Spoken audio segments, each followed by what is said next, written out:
pendidikan itu tidak boleh membeda-bedakan agama, ras, suku, dan lain-lain. Kenapa? Karena memang pendidikan ini adalah basis penting dasar.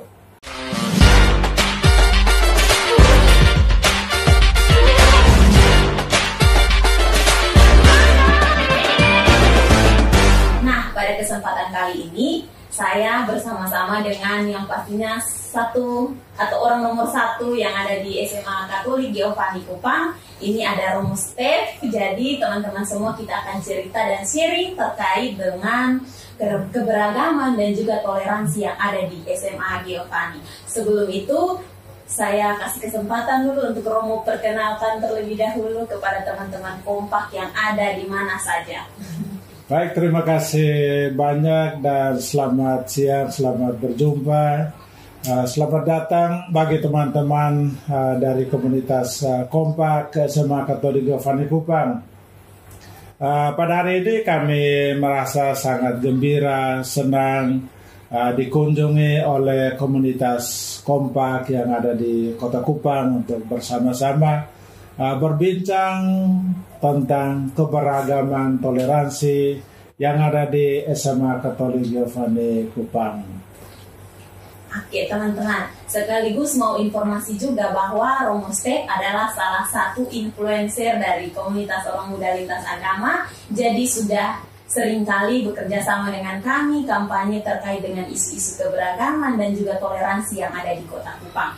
Tapi pada hari ini kita akan membahas lebih dalam lagi terkait dengan cerita toleransi Giovanni. Oleh karena itu, saya memberikan kesempatan kepada Romo untuk langsung menceritakan atau sharing bagi kawan-kawan kompak yang mungkin belum tahu tentang keberagaman yang ada di SMA Giovanni, karena teman-teman di luar pasti pikir bahwa SMA Giovanni adalah sekolah Katolik. Oleh karena itu, mungkin Romo bisa langsung bercerita supaya teman-teman bisa tahu. Baik, terima kasih banyak. Dengan gembira menyambut kedatangan teman-teman kompak SMA Katolik Giovanni Kupang. Saya Romo Stefanus Pauper bersama-sama teman-teman yang ada di SMA Katolik Giovanni Kupang menerima dengan senang hati dan tadi sudah berbincang-bincang bagaimana keberagaman toleransi di SMA Katolik Giovanni Kupang. SMA Katolik Giovanni Kupang didirikan pada tanggal 8 September 1962. Kurang lebih sudah 61 tahun. SMA Katolik Giovanni Kupang adalah sekolah Katolik milik Keuskupan Agung Kupang. Tetapi teman-teman bisa ketahui bahwa sekolah Katolik tetapi bukan berbasiskan agama. Ini sekolah bersifat nasional, bisa menerima anak-anak dari kalangan mana saja, agama apa saja. Dan ternyata bahwa di SMA Katolik Giovanni Kupang itu ada siswa yang beragama Katolik, Kristen Protestan, Islam, juga Hindu. Bapak Ibu guru pegawai juga demikian, ada yang beragama Katolik, ada beragama Kristen Protestan dan juga beragama Islam, sehingga kami ini adalah lingkungan, boleh katakan lingkungan yang sangat nasional, ya. Dan juga kita sangat menjunjung tinggi toleransi keberagaman.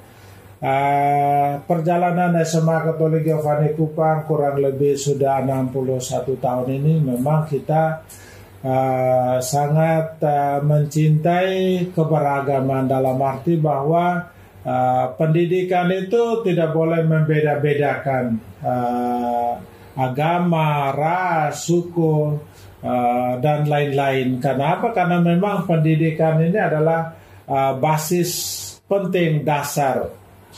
Kalau pendidikan itu sendiri sudah memulai dengan diskriminasi, tentunya kita akan menghasilkan pribadi-pribadi atau orang-orang yang nanti ada di masyarakat itu akan membentuk sikap-sikap atau mental diskriminasi mulai dari agama, ras, suku dan lain-lain, dan bahkan juga sampai pada kehidupan sosial, ya, dan itu memang sangat berpengaruh. Jadi hemat saya bahwa pendidikan pada dasarnya tidak boleh membentuk klik-klik atau juga membentuk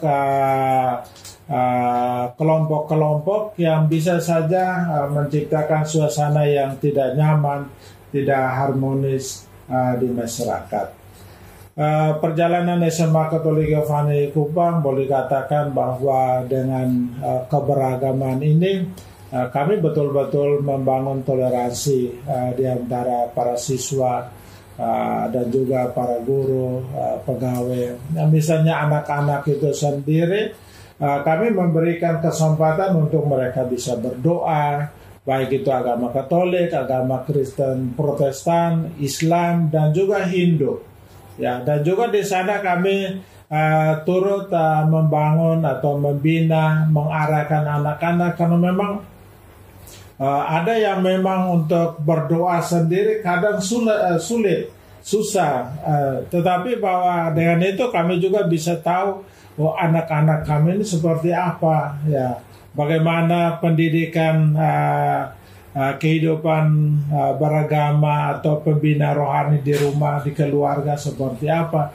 Padahal soal kehidupan beragama, kehidupan kerohanian itu harus dibangun pertama-tama di dalam keluarga, ya. Sehingga kadang saya secara kelakar sampaikan kepada anak, jangan sampai di rumah Anda tidak pernah berdoa, tidak pernah melakukan ibadah bersama di dalam keluarga. Dan inilah yang kita lakukan kepada anak-anak, edukasi bahwa kehidupan rohani itu penting. Tetapi di sini yang kami ajarkan kepada anak-anak bahwa mereka harus saling menghormati, menghargai satu sama lain. Ini sebagai manusia yang memiliki martabat yang sama. Sebetulnya agama itu hanyalah sebuah jembatan, menjadi dasar untuk kita, ya, membangun kehidupan kita di dunia ini, dan teristimewa di lembaga pendidikan itu memang sangat penting. Kita harus menanamkan nilai-nilai yang benar tentang agama, sehingga kita di sini kita tidak boleh berbicara tentang menyinggung salah satu agama, tetapi bahwa yang kita lakukan di sini bagaimana mengajarkan nilai-nilai universal, praktek-praktek baik yang harus kita tonjolkan. Bukan kita menyinggung soal kekhasan, kekhususan dari agama, dan itu bisa kita salah menafsir. Ya, ini yang kita selalu lakukan di sekolah. Tetapi bahwa saya melihat anak-anak di SMA Giovanni, mereka boleh katakan sudah menjalankan toleransi, menghargai, menghormati teman-teman yang beragama lain. Ya, jadi kira-kira ini yang kami lakukan. Dan juga kegiatan-kegiatan lainnya, misalnya ada perayaan Ekaristi pada awal tahun pelajaran ataupun juga pada waktu hari ulang tahun sekolah. Anak-anak beragama lain juga kita berikan kesempatan untuk mereka membawakan lagu-lagu. Ya, itu tidak hanya Katolik saja, tapi Kristen, Protestan, dan juga yang Muslim hanya saja bahwa kadang-kadang mereka masih malu untuk membawakan itu. Tetapi bahwa sekolah selalu memberikan ruang untuk anak-anak bisa berkreasi. Sehingga kalau di sekolah itu mereka sudah menghargai, menghormati, menjunjung tinggi martabat satu sama lain, saya yakin dan percaya bahwa setelah mereka terjun di masyarakat, mereka akan lakukan hal yang sama kepada siapapun juga. Ya, dalam kegiatan-kegiatan yang lain, misalnya devosi-devosi khusus, ya memang kami mengarahkan pertama bagi anak-anak Katolik, tetapi bahwa ada anak-anak yang beragama lain juga mereka mau turut terlibat. Saya katakan bahwa ya silakan, ya, yang terpenting bahwa tidak mengganggu kenyamanan dan juga didukung oleh orang tua, ya silakan. Tapi yang penting bahwa anak-anak bisa mengambil atau nilai-nilai positif untuk pembentukan kepribadian. Ya. Oke, nah teman-teman semua, kita tahu bahwa SMA Katolik Giovanni Kupang adalah salah satu sekolah terbaik dan juga sekolah favorit di NTT, dengan berbagai hal yang sudah dilakukan, dengan prestasi dan juga banyak kegiatan yang selalu saja SMA Giovanni menjadi sorotan di mana-mana, bukan hanya di NTT tapi juga ada di luar NTT. Nah, Romo mau tanya lagi, kira-kira hal utama yang paling mendasar yang mendorong sehingga lembaga atau SMA Giovanni ini memilih untuk menjadi sekolah yang toleran atau yang beragam seperti itu? Baik, karena saya melihat bahwa toleransi itu sangat-sangat penting. Karena bagaimanapun juga kita harus mendidik anak-anak kita untuk mencintai perdamaian, dan juga anak-anak ini setelah mereka tamat dari SMA Katolik Giovanni Kupang, tentunya mereka harus terjun ke masyarakat, dan di sana mereka berhadapan dengan berbagai macam agama, suku, etnis, bahasa, dan lain-lain. Sehingga paling kurang kita harus mendidik anak-anak kita punya kepribadian yang memang mengikuti pola-pola universal, ajaran-ajaran yang dapat diterima secara umum.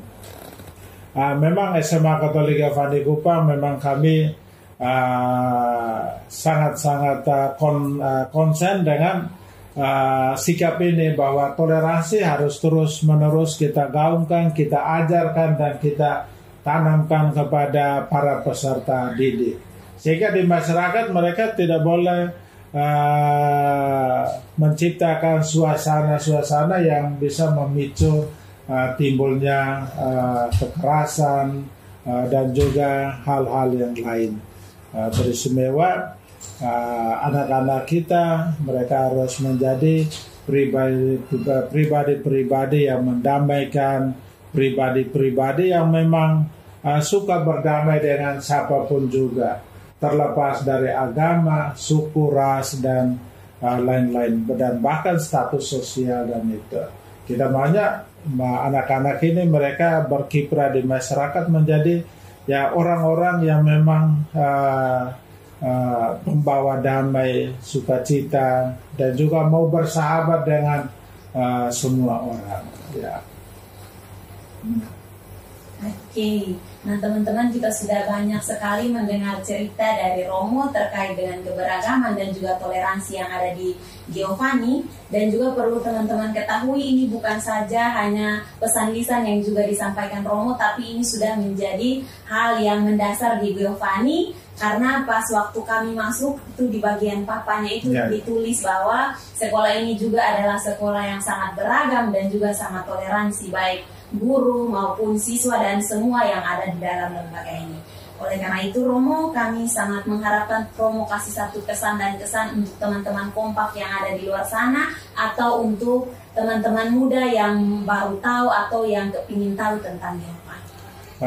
Baik teman-teman kompak yang ada di Kupang ataupun juga yang ada di luar Kupang, sangat luar biasa pada hari ini, di mana teman-teman dari kompak datang ke Giovanni untuk kita semakin kompak untuk menyebarluaskan hidup keberagaman, toleransi. Dan di SMA Giovanni sendiri kami sudah melakukan hal ini. Dan juga sekolah kami pernah diteliti oleh Kementerian Agama dari Mataram berkaitan dengan pendidikan agama Katolik dan budi pekerti. Dan ternyata bahwa setelah diteliti, rekomendasinya bahwa sekolah ini betul-betul membangun toleransi satu terhadap yang lain, dan juga apa yang diajarkan dalam pendidikan agama dan budi pekerti adalah nilai-nilai universal yang mempersatukan, yang merukunkan, tidak untuk melakukan perbedaan-perbedaan yang tajam sampai pada menciptakan suasana keruh dan lain-lain. Tetapi bahwa kehidupan kita ke depan memang perdamaian, toleransi itu menjadi sangat penting. Dan bahkan saya mengatakan bahwa toleransi atau keberagaman ini adalah nafas kehidupan kita.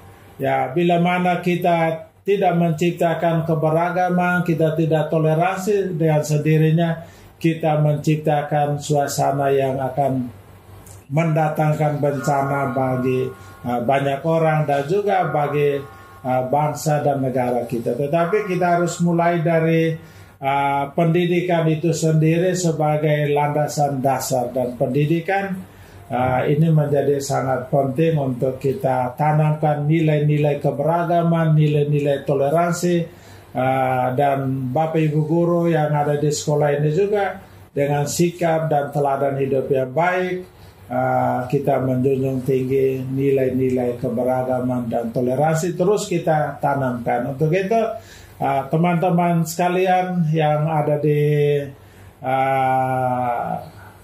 Kupang, di Atambua, ataupun juga di mana saja berada, kita tidak boleh takut.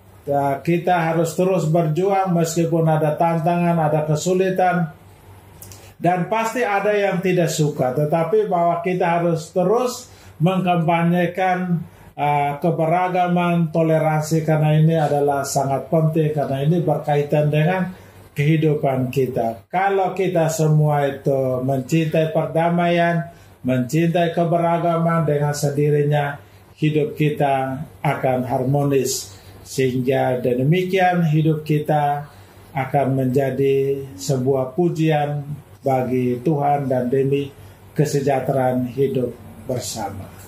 Ya. Oke, terima kasih banyak Romo dengan cerita-cerita baik yang sudah disampaikan. Dan saya tidak mau omong panjang lebar, saya juga punya satu pesan atau kesimpulan bagi kita semua, bahwa keberagaman itu sangat indah, ibarat dua kain tenun yang saya dan Romo pakai, dia kelihatan indah karena beragam warna. Oleh karena itu, terima kasih dan sampai jumpa. Sampai jumpa.